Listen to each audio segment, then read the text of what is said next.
똑똑 장애인 학대 유형 및 예방편.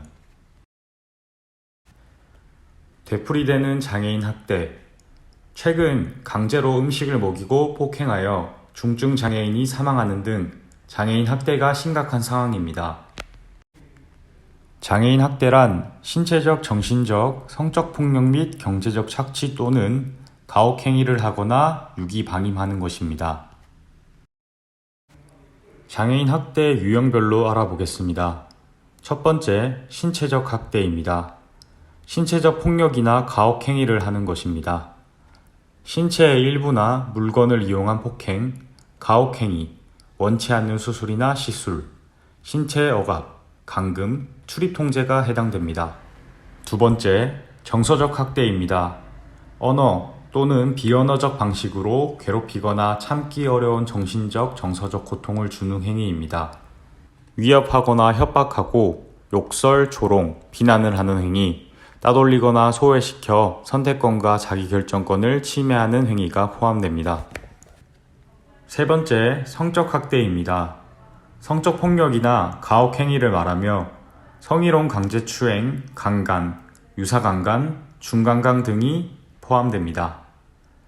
그리고 성매매를 강요한 행위와 원치 않는 성적 행동을 강요하는 행위도 포함됩니다.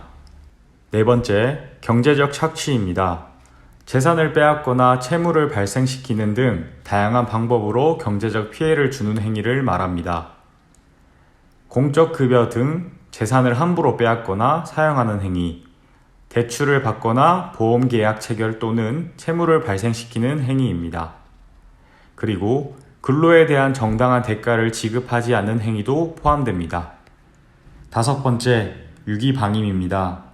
보호감독 의무가 있는 사람이 장애인을 버리거나 기본적인 보호 및 치료를 소홀히 하는 행위를 말합니다. 원치 않는 곳에 보내 연락을 끊고 적절한 의식주를 제공하지 않으며 보건의료 또는 일상적 돌봄에 미제공하는 것을 말합니다. 여기서 보호감독의 의무자란 친권자, 후견인, 장애인을 보호, 양육, 교육하거나 그러한 의무가 있는 사람, 업무 고용 등의 관계로 사실상 장애인을 보호, 감독하는 사람을 말합니다. 여기에 포함되어 있는 신고 의무자는 장애인 학대 및 장애인 대상 성범죄의 발생 사실을 알게 된 경우 의무적으로 장애인 권익공호기관 또는 수사기관에 신고를 해야 합니다. 만약 학대 발생 사실을 알고도 불이행 시 300만 원 이하의 과태료가 부과됩니다. 장애인 학대 신고 의무자는 사회복지 종사자들로 복지시설, 정신건강복지센터, 장기요양기관에 종사하는 사람들을 말하고 의료기관은 의사, 간호사, 의료기사, 응급구조사 등이 포함됩니다. 교육기관 종사자는 어린이집 교사, 유치원 교사, 일반 교사, 교직원, 학원 강사 등이 포함되어 있습니다. 상담기관으로는 성폭력, 다문화, 청소년 등 상담소 및 보호기관을 말합니다. 장애인 학대가 발생하게 되면 신고를 해야 합니다. 신고 번호는 1644-8295 혹은 112로 전화하시면 됩니다. 신고자에 대한 불이익 조치, 특정 범죄 신고자 등 보호법 준용으로 신고자는 철저히 보호하니 안심하고 전화 주시면 됩니다.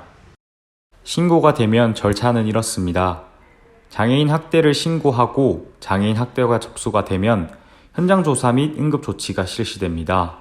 그간의 학대 사실 여부를 확인한 후 응급 조치를 진행을 하고 다음으로 피해자 회복 지원을 시행하는데 장애인 당사자 지원을 하는 것은 물론 보호자 및 가족을 지원하고 상담교육 지원 및 사법 지원, 의료 지원, 그리고 그 외 서비스를 연계한 지원을 시행합니다. 이후 사례를 종료하고 사후 모니터링을 하게 됩니다. 지금까지 장애인 학대 유형 및 예방에 대해서 들어보았습니다. 오늘 배웠던 내용 잊지 말고 꼭 활용할 수 있었으면 좋겠습니다.